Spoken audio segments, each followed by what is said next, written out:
윈트로봇에서 최근에 이제 네. 500만 원대 이제 납품을 예. 했다는 그런 이야기를 들었습니다. 어떻게 이걸 이 가격에 만들 수 있었는지.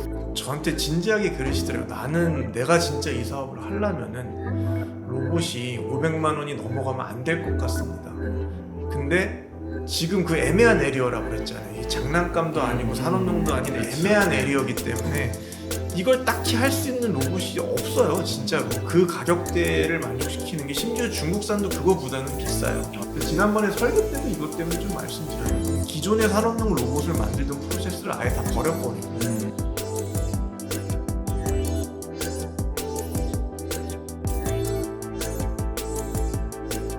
안녕하십니까, 로보틱스트 팟캐스트 MC 강민석입니다.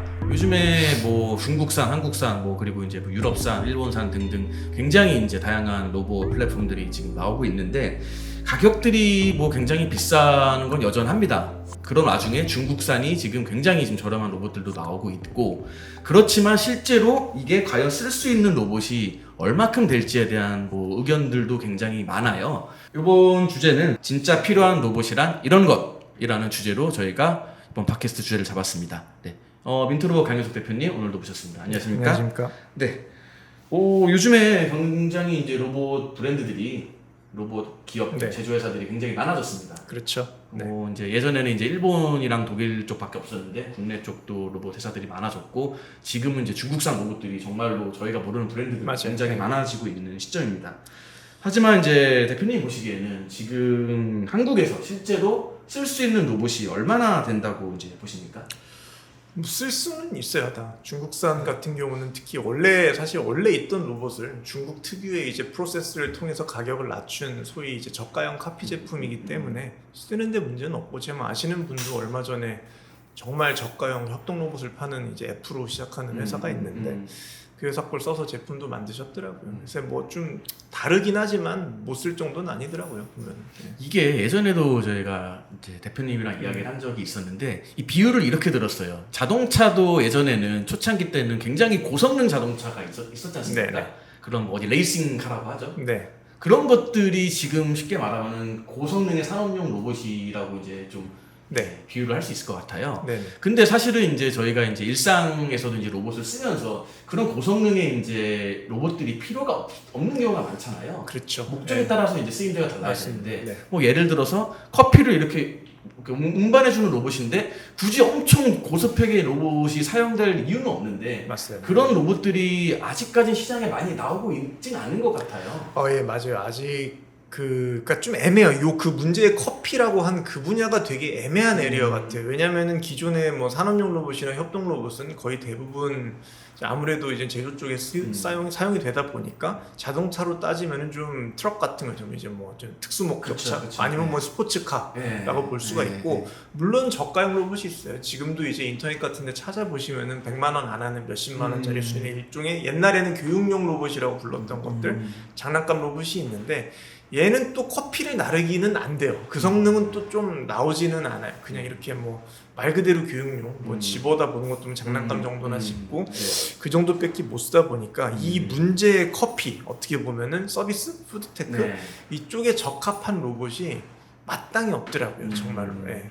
근데 그런 것들이 이제 가격적인 측면도 있는데, 네. 사실 구조적인 측면도 있지 않을까요? 어떤 구조요? 예를 들어서 이제 6충 로봇이랑 스카라 로봇밖에 이제 없었는데, 네. 조금 더 새로운 형태의 로봇이 있으면은 네. 뭐 3충 로봇이라든지 네. 뭐 4충 로봇이 네네. 좀 다른 구조로 하는 것들이 있으면 좋은데, 네. 이 산업 현장이 뭐 보수적이라서 그런지 모르겠는데 그 많이 못 본 것 같아요.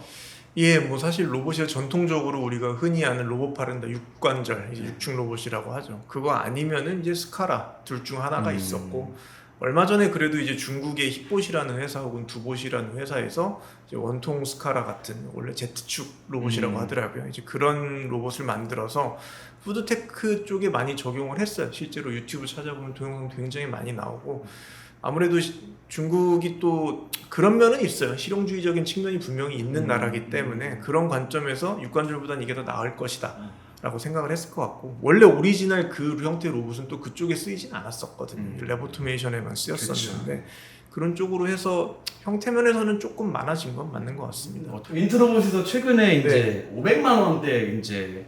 납품했다는 그런 이야기를 들었습니다. 그래서 좀 뭐 홍보일 수도 있지만 어쨌든 네. 그 로봇이 어떤 일을 했고 어떻게 이걸 이 가격에 만들 수 있었는지에 대해서 좀 너무 이제 영업 비밀일 수도 있으니까 좀 간략하게 좀 설명을 조금 해주시면 감사하겠습니다. 아 예. 이건 어떻게 된 거냐면은 이제 모 사장님이 계세요. 이제 대구에 있는 모 회사의 사장님이 원래 이제 요식 쪽을 하셔가지고 이제 커피 로봇 같은 걸 하시는데 로봇을 원래 저희 거를 쓰고 계시다가 이제 저한테 진지하게 그러시더라고요. 나는 내가 진짜 이 사업을 하려면은 로봇이 500만 원이 넘어가면 안 될 것 같습니다. 근데 지금 그 애매한 에리어라고 그랬잖아요. 이 장난감도 아니고 산업용도 아닌 그렇죠. 애매한 에리어이기 때문에 이걸 딱히 할 수 있는 로봇이 없어요. 진짜로. 그 가격대를 만족시키는 게 심지어 중국산도 그거보다는 비싸요. 예, 뭐 이제 10복 같은 것도 국내에 수입하면 6, 700 정도 하거든요. 좀 비싸서 나는 500이 안 넘으면 사업을 못 할 것 같으시대요. 진짜 뭐 접어야 됩니다 수준으로 말씀하시니까 작년에 그 얘기를 들었어요. 작년에 듣고 아 내가 그래도 뭘 해주고 싶은데 해보고 싶은데 어떻게 해야 될까를 되게 진짜 고민을 많이 해서 지난번에 설계 때도 이것 때문에 좀 말씀드렸는데 기존의 산업용 로봇을 만들던 프로세스를 아예 다 버려버리고 부품부터 설계 방법까지 다 바꿔봤어요. 진짜 엄청나게 많은 실험도 했었고 그래서 나름대로 한국이라는 국가에서 굳이 중국산 메이드 인 차이나를 안 하고도 500만 원 정도의 가격대, 물론 판매 가격대요. 제가 500만 원에 만들어서 500만 원에 팔면 우리 회사 망해요. 망하는 거예요. 이게 뭐 좀 차이가 있을 수는 있는데 기본적으로 제조업을 하면은 제조 원가에서 2배는 남겨야 되거든요. 그럼 저희는 이제 그런 이제 판관비를 빼고 순수 제조 원가 명세서를 봤을 때 500만 원에 판매하려면 대략 한 250만 원 좌우로 만들어야 되는 얘기거든요. 요 정도가 되는 방법을 이제 여러 가지 실험을 했고 방법은 찾았어요. 방법을 찾아서 이제 얼마 전에 만들어가지고 드렸고 근데 이게 사실 아직 저희도 제품 양산을 할 수 있는 단계는 아니라 감안을 하셔서 이제 좀 늘려나갔으면 좋겠습니다 정도 얘기를 하게 됐습니다. 그러면 이번에 만드신 거가 중국산이랑 경쟁했을 때 가격 차이가 좀 애매하잖아요. 네. 근데 그러면은 뭐 사람들이 뭐 중국산을 살 수도 있지 않습니까? 그렇죠. 근데 그거 그렇게 봤을 때 그러면은 이 민트로봇에서 만든 거가 이제 중국산이랑 경쟁했을 때 좀 차별점이 있는 게 뭐 역시 저는 옛날부터 말씀드렸다시피 소프트웨어로 경쟁하는 게 맞다고 보고 하드웨어는 중국산보다 떨어질 거예요. 왜냐하면 중국은 손해를 보든 말든 일단 찍어보고 그 찍는 양산 공정은 한국이랑 비교할 게 아닐 정도로 잘 돼 있기 때문에 제품의 어떤 마감이라든지 이런 측면에서 그냥 그것만 놓고 보면 훨씬 우수할 겁니다. 중국산이. 하지만 저는 그래도 제품을 오랫동안 하다 보니까 우리가 좀 보여줄 수 있는 건 다른 우리는 카피캣이 아니기 때문에 어떤 어센틱한 그런 디자인부터 해서 감성 그래도 소비재로 내려오면 생각보다 감성적인 요소가 구매에 굉장히 많은 영향을 미치잖아요. 그런 측면을 보여줄 수 있고 두 번째는 우리의 소프트웨어는 어쨌건 우수하다. 그렇기 때문에 너는 더 많은 걸 해볼 수 있고 제가 맨날 강조했던 맨날 요새 어제 또 나왔어요. jensen형님 이제 피직스 AI의 미래에 대해 또 나오더라고요. 이제 그거랑 잘 커플링 될 수 있는 소프트웨어 기술력, 소프트웨어 정의로 제가 맨날 강조하는 그런 게 되는 아직까지는 제가 알기로는 유일한 걸로 알고 있기 때문에 그런 점을 무기로 경쟁을 할 수 있을 것 같아요. 네. 그러면은 요번에 뭐 대표님께서 이제 대구의 모 업체에 납품하신 것이 사실상 이제 표준화된 제품이 아니라 이제 어떻게 보면 이제 맞춤형 제품이라고 볼 수 있을 것 같은데 맞춤형 제품들은 보통 이제 단가가 많이 올라가는 걸로 알고 있거든요. 그렇죠. 어떻게 그러면은 그 가격에 맞추셨는지. 저희도 개발비까지 넣으면 손실이죠. 개발비까지 넣으면 당연히 손실인데 그래도 개발비는 뭐 괜찮아요. 그러니까 왜냐면 제조 원가가 올라가는 건 아니까 진짜 심각한 건 제조업체 입장에서 제조 원가가 높은데도 불구하고 손해를 보고 파는 이런 게 결국은 문제인데 물론 뭐 수량 많아지면 괜찮아는 이제 되게 한심한 얘기고요. 되게 한심한 소리고요. 수량을 못 늘리는데 그런 얘기를 왜 하냐고. 우리나라 시장이 없는데 그러면은 한정된 시장 안에서 우린 중국이랑 다르잖아요. 수출은 둘째 치고라도 내수 시장을 본다고 따졌을 때 우린 중국만큼 로봇을 못 만드는 나라예요. 100분의 1 정도 사이즈? 아마 그 정도 보는 게 맞을 것 같아요. 그러면은 우리는 100분의 1밖에 못 만들면 영원히 가격 경쟁력에서 밀린다는 얘기밖에 안 되는 거 아니에요? 그럼 접어야죠. 그런 생각할 거면 회사를 접는 게 맞는 거고. 그럼에도 불구하고 우리는 다른 무엇인가를 찾아서 경쟁할 수 있는 방법을 찾아내는 게 저는 기술 기반의 기업이라고 생각을 하고 그 관점에서 만드는 방법 자체를 바꾼 거예요, 그냥. 뭐 어떤 거를 좀 중점적으로 많이 바꾸셨나요? 디자인을 유지하면서 비싼 가공비를 들이지 않고 그럴 고객을 설득할 수 있을 정도의 디자인과 마감을 낼 수 있으면서 이제 제품을 활용하는 이제 그 어떤 푸드테크 같은 데 사용하기에 무리가 없을 정도의 스펙을 만들어내는 설계. 결국 설계네요. 그렇죠. 제가 또 악플이 달릴 수도 있지만 설계가 중요해요.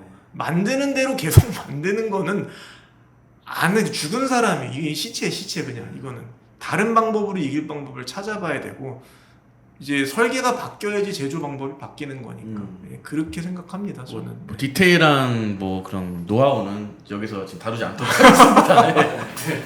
아니 또 막상 근데 듣고 보면 별거 없어. 이거 그렇죠. 누구나 다 아는 거잖아. 그렇죠. 그럼 누구나 다 아는 걸 하시든가. 누구나 네. 다 아는 거긴 하지만 시도는 안 했던 거지. 굉장히 많은 일들이 콜럼버스의 달걀이에요. 굉장히 많은 발명들은 콜럼버스의 달걀이에요.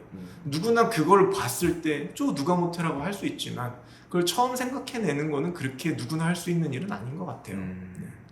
네, 다음 질문 이어가도록 하겠습니다. 지금의 한국 로봇 시장이 솔직히 이제 누구를 위한 기술인가, 누구를 위한 로봇인가, 뭐 이런 질문들이 나올 수밖에 없는데요. 실제로 현장에서는 어떤 로봇을 원하고 있는지, 그리고 그 수요가 왜 외면당하고 있는지에 대해서 저희가 질문을 드리고자 합니다.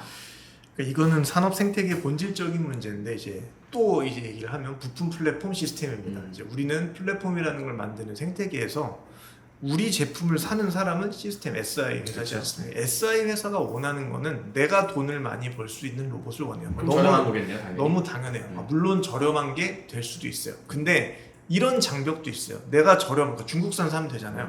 중국산 샀더니 고객이 쓰기 싫대. 이 사람의 매출은 영원히 되는 거죠. 이런 장벽도 있어요. 이걸 고려했을 때 플랫폼 생태계 입장에서는 SI 생태계가 돈을 많이 벌 수 있는 로봇이 제일 좋은 거죠.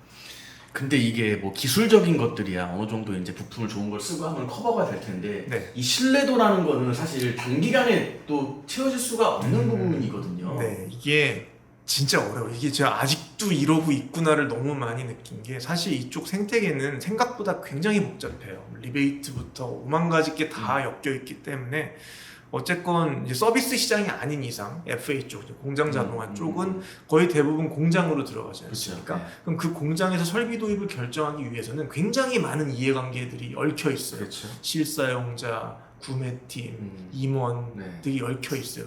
이거를 다 해소를 할 수 있어야지 들어갈 수가 있는데 굉장히 복잡한 문제고 아직 굉장히 보수적인 회사들은 아직도 똑같아 하나도 안 바뀌었어요. 야스카와 사오세요.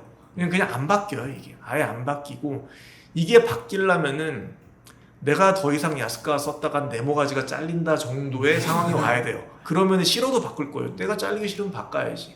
근데 아직 솔직히 그 정도 상황은 아닌 것 같아요. 근데 뭐 그들 입장도 이해는 될 것 같아요. 괜히 새로운 거 썼다가 문제가 되면 그렇죠. 네. 큰일 나기 때문에. 맞아요. 네. 이해는 되죠.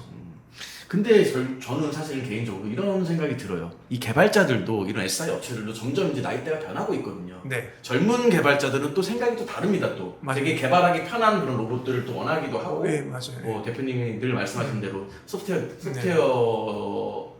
디파인드 로보틱스가 되는 로봇들을 원할 수도 있다고 생각이 그렇죠. 들어요. 네. 그래서 점점 어쨌든 이 시장도 조금씩 변화가 되지 않을까. 변하긴 할 거예요. 그들이 임원이 될 때 한 30년 기다려야겠네요. 빠르면 20년. 네. 그럼 수요가 외면당하는 이유도 이해관계 문제죠. 이해관계 결국은 때문에. 이해관계가 생각보다 그렇게 단순하지가 단순하지 않습니다. 않다. 정말 복잡합니다. 네. 어쨌든 뭐 아까 대표님이 이번에 좀 개발했던 그런 저렴한 네. 로봇들, 단순하고 실용적인 그런 맞춤형 로봇들이 네. 더 많이 보급된다면은 지금처럼 이런 비싸기만 한 그런 로봇 산업도 조금씩 달라질 수 있을까요? 네, 그럼요. 당연히 바뀔 거라고 생각해요. 네. 결국은 이제 수요와 공급에 의해서 결정이 결정이 나겠네요. 그렇죠. 중요한 거는 지금 시장의 이러한 복잡한 이해관계를 뚫고서 어떻게 지금 이미 보급 대면이라는 전제가 붙잖아요. 그럼 보급되기 위해서 어려움이 있는데 이걸 어떻게 극복할 것인지 이거를 잘 생각을 해봐야겠죠. 마지막 질문 저희가 드리겠습니다. 이 앞으로 로봇 산업에서 살아남는 네. 기업은 기술을 많이 갖고 있는 그런 기술 기반의 기업일까? 아니면은 누구에게 필요한 기술들을 잘 이렇게 제공해주는 그런 정확하게 아는 기업이죠. 소비자의 니즈를 정확하게 아는 기업일까? 네. 이 두 개로 봤을 때 네네. 전자일까요, 후자일까요? 당연히 후자.